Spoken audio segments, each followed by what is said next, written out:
Hola amigos de Torah Delivery, ¿cómo están? Baruch Hashem, hoy vamos a tener un shiur que es muy interesante, dado de que vamos a hablar cuestiones que tienen que ver con la parashá de la semana, pero que en verdad aplican para todo el año, no es que es una enseñanza específica que nos queda para ahora, para esta semana nada más, que es la perashá de Korach. Vamos a hablar sobre esta perashá que habla sobre muchos temas interesantes y vamos a aprender muchas cosas que tienen que ver con la perashá. Korach, hay que entender que era nada más y nada menos que un Leví, primo hermano de Moshe Rabenu. Tenía una ascendencia muy especial, tenía una ocupación muy especial, era encargado de llevar el Aarón, Berit, el arca, del pacto, donde estaban ahí las tablas de la ley que habían sido entregadas en el monte Sinaí. Cumplía una función muy pero muy grande. Pero por envidia, por celo, tanto a su otro primo, Elitzafán ben Uziel, que fue nombrado como príncipe, y él no, y él sentía que debería ser él. Entonces ese celo lo cegó y le hizo perder la proporción de cuál era su función, y terminó discutiendo sobre el liderazgo de nada más y nada menos que Moshe Rabenu, el líder de la generación, y también de Aarón a Cohen, el sumo sacerdote. Y la perashá empieza diciéndonos Veikaj Koraj. Y tomó Koraj. ¿Qué quiere decir que él tomó? Él se tomó a sí mismo. ¿Para qué? Para discutir con la congregación. Cuando la persona decide tomar una partida distinta al grupo, se aparta del grupo y busca la discusión. Y allí comienzan los problemas. Sabemos de que en Keli Amahazik Berajá el Shalom no hay un utensilio que pueda sostener la verajá, la bendición, sino el shalom, sino la paz. O sea, shalom bromao, uberajamavia, hace shalom aleinu. Así como hace la paz en los cielos, le pedimos que con piedad también haga la paz sobre nosotros, sobre el Códamo Israel, así, sobre todo el pueblo Israel, sobre todo el mundo, más en esta época pero tan difícil que estamos viviendo hoy en día. A nivel mundial, no solamente aquí en Israel. Pedimos la paz, ¿por qué? Porque la paz es el utensilio de la bendición. Si uno quiere paz en su vida, si uno quiere bendición, si uno quiere verajá en su vida, tiene que buscar la paz. Porque sabemos de que uno de los nombres de Dios es Shalom. Y si no hay Shalom, quiere decir que Dios no está allí. Y si Dios no está allí, la bendición no está allí. Si uno va a buscar tener un avance en algo en su vida, por ejemplo a nivel familiar, y va a ser a costas de la paz conyugal, entonces tiene que plantearse si realmente eso le va a traer bendición. Si la persona, por querer que su comunidad crezca, va a traer que va a traer discusión, entonces tiene que plantearse si eso va a traer bendición. Y así en cualquier ámbito de la vida, cuando la persona busque a través del mahloket, a través de la discusión, poder avanzar en algo, entonces eso no lleva a buen puerto normalmente. ¿Y por qué dice Vaikaj y tomó? Nosotros sabemos de que cuando la Torá utiliza la palabra Vaikaj, quiere decir Vaikaj vidvarim, los tomó con la palabra, porque Koraj lo que él hizo fue reunir a 250 personas más, que no eran cualquier persona, eran gente importante de la tribu de Reubén en su mayoría, para convencerlos de que había que ir a disputarle a Moshe y a Aarón sobre el liderazgo del pueblo de Israel, y en particular sobre la Keuna Gdolá, sobre el sumo sacerdocio. Ahora, algo interesante para tener en cuenta: sumo sacerdote en el pueblo de Israel hay uno solo, pero sin embargo Koraj tuvo la habilidad y la capacidad de convencer a 250 personas más de que ellos tenían el potencial de serlo y que había que ir a discutirle a Moshe y a Aarón sobre eso, cuando en verdad el puesto iba a ser para uno solo. O sea, de esos 250 más Koraj, uno solo iba a ser beneficiado. Quiere decir que 250 personas se iban a quedar sin absolutamente nada, habiendo hecho un combate y una lucha por algo que no tenía ningún sentido. Pero sin embargo, Koraj tuvo la habilidad y la capacidad de poder hacerlo. Sabemos de que en la palabra está todo.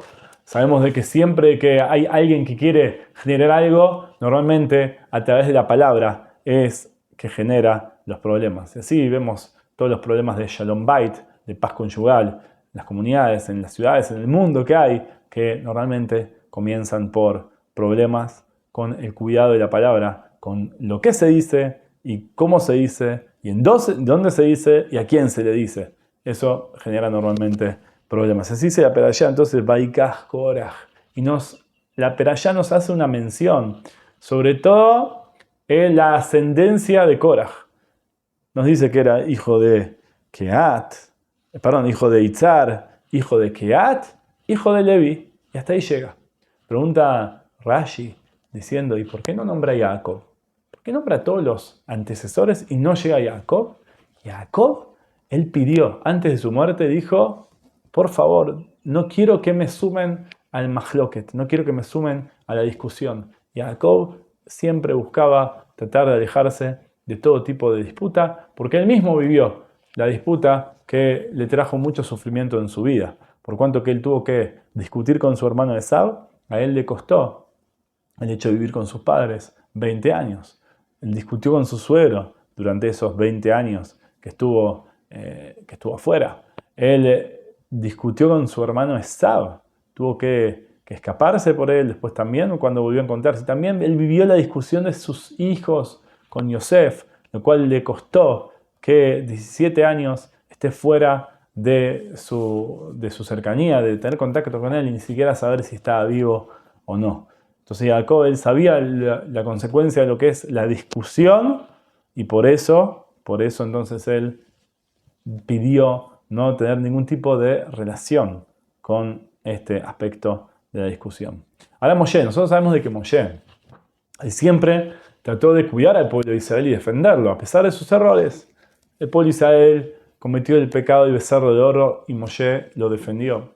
El pueblo de Israel se quejó de que no tenían para comer, que en verdad tenían el man, que tenía el gusto que ellos querían, pero sin embargo se quejó el pueblo de Israel y Moshe los volvió a defender. El pueblo de Israel envía espías para ver cómo era la tierra de Israel, porque no confiaban en la palabra de Hashem, de Dios.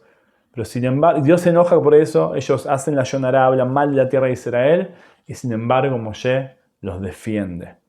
Pero en esta cuarta vez, en la cual viene Koraj a disputar el poder, y en verdad Koraj no estaba disputando el poder a Moshe y a Aarón, estaba disputando el poder a Dios, porque ¿quién había mencionado como líder del pueblo de Israel a Moshe y a Aarón como líderes? Lo había hecho Dios mismo, con su propia boca, con su propia palabra, que viajó de boca, no tiene Dios boca, pero él mismo lo había nombrado. Sin embargo, Koraj fue en contra de eso. Cuando vio esto, Moshe dijo, ya no tengo lo que hacer. Vaipol el paná, dice la Torá, cayó sobre su cara. Quiere decir que dijo, ok Dios, ahora sí, actúa y haz lo que tengas que hacer con este señor. Ahora, es interesante que la Perashá nos dice que dentro de los 250 personas que lo acompañaron a Koraj para la disputa frente a Moshe y Aarón, estaba Datán y Abiram, y también había otro señor que se llamaba On Ben Pelet. Este On al principio es nombrado, pero luego, cuando mencionan las personas que van en contra de Moshe y Aarón, no vuelve a ser mencionado. Y la pregunta es ¿por qué? La respuesta es porque él tenía una mujer muy pero muy especial. On Ben Pelet se emocionó mucho con toda esta disputa de Koraj contra Aarón y Moshe y los 250 personas más. Entonces se metió a la disputa. Cuando llega a la casa y le cuenta a la mujer lo que había hecho, la mujer con mucha sabiduría lo reprende y le dice, vos no te puedes meter en ningún tipo de esta cosa, del mahloket no sale nada bueno. Lo mandó a dormir y cuando llegan los enviados de toda la revuelta para irlo a buscar, ella, ¿qué hizo? Se descubrió el pelo. Nosotros sabemos de que la Torá ordena a la mujer cubrirse el pelo luego de estar casada. Dado que el pelo es algo que tiene mucha santidad, una luz pero muy especial, lo cual tiene que ser reservado solamente para que lo pueda ver su esposo, entonces la mujer tiene que cubrirse el pelo. ¿Qué hizo esta mujer? Se paró en la puerta de la tienda y se descubrió el pelo. ¿Para qué? Para cuando vengan estas personas a buscarlo, ellos, a pesar de hacer una revuelta y demás, cumplían con la Torá. Vieron de que había una mujer casada que estaba con el pelo descubierto y dijeron, no podemos estar aquí, tenemos que irnos. Hay una falta de tzeniut, una falta de recato en este lugar, nos vamos de aquí. Y eso hizo de que On Ben Pelet nunca participe de la revuelta, que él termine durmiendo y nunca vaya allí, y no fue castigado por eso, gracias a su esposa. Acá vemos cómo la pareja puede llegar a incentivar y a llevar a la otra parte de la pareja, a lugares espirituales muy, pero muy elevados. Ahora bien, Moshe, cuando viene Koraj a disputarle sobre su liderazgo, en ese momento, ¿qué hace Moshe? Lo normal, la persona que hace, reacciona en el momento. Pero Moshe dice, Boker, Biodat Hashem Lo, vamos a esperar mañana. Vamos a ver qué pasa.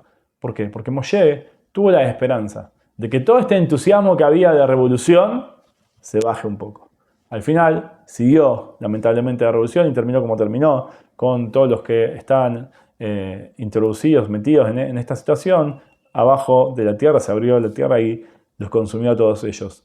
Pero sin embargo Moshe le quiso dar la oportunidad de poder bajar un poco todo el entusiasmo de la revolución y dar espacio para que puedan salir. Entonces por eso es muy importante cuando de repente se nos presenta algún tipo de discusión con alguien, quizá decir, ¿sabes qué? Charlémoslo mañana, pensémoslo mañana, quizá no es el momento de discutirlo ahora, esperemos que bajen un poco las revoluciones y así hablarlo. Pero cuando hay que hablar, hay que hablar. No por eso uno tiene que dejar pasar las cosas, y a veces en la vida sí tenemos que plantar bandera, como se dice, y hablar como corresponde.